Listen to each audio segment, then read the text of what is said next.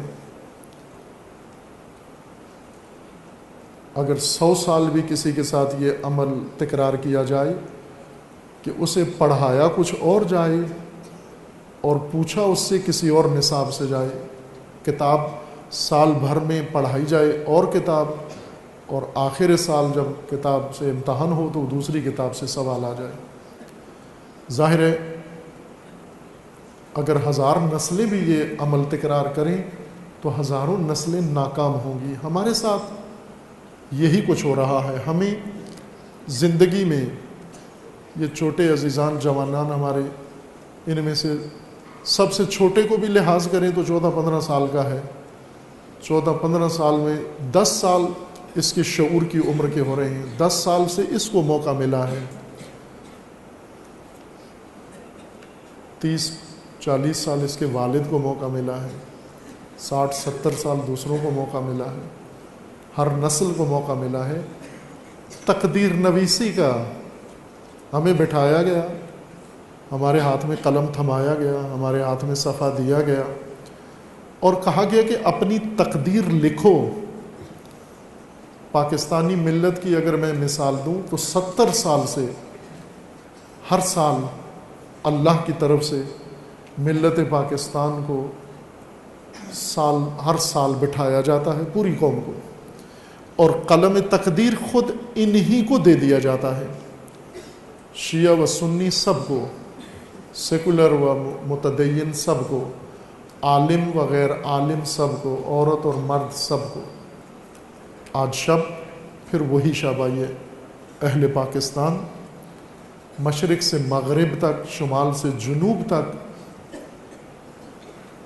صرف اہل پاکستان کی مثال دے رہا ہوں، ہے آج شب تمام کائنات کے لیے، تمام عالم کے لیے، تمام انسانیت کے لیے، تمام بشریت کے لیے.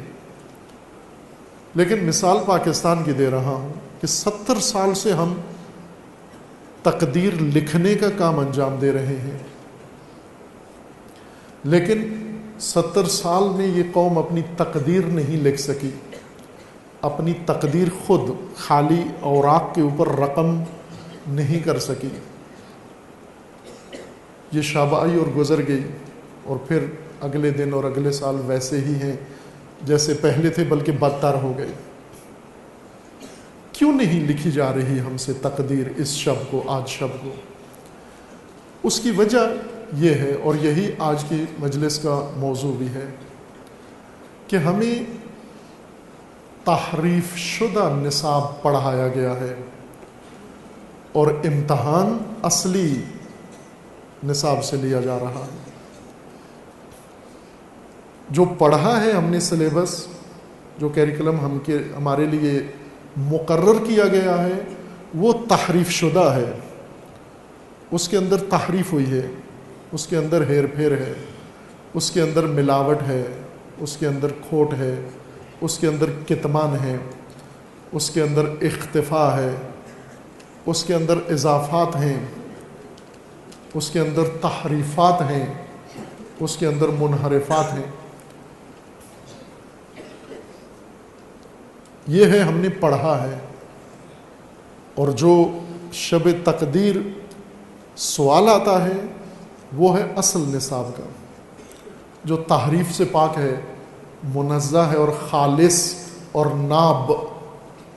تو معلوم ہے ناکامی کی، اس امتحان میں ناکامی کی وجہ معلوم ہے. 70 سال ذلت، 70 سال غلامی، 70 سال محکومی، 70 سال در بدری، 70 سال ہرج و مرج، 70 سال ناامنی. کیوں نہیں بنا سکتی یہ قوم اپنی تقدیر؟ اس لیے کہ جو پڑھتی ہے، جو اسے پڑھایا جاتا ہے، وہ تحریف شدہ ہے سب کچھ۔ اس نے جو یاد کیا ہوا ہے، اس کا جو آموختہ ہے وہ تحریف شدہ ہے، اور جو کچھ اس سے پوچھا گیا ہے وہ حقیقی نصاب کا حصہ ہے اور جز ہے۔ لہٰذا 7,000 سال بھی اگر تحریف شدہ نصاب پڑھ کے ہم نے تقدیر لکھی تو انہی 70 سال کی طرح ہوگی جو ابھی تک گزرے ہیں۔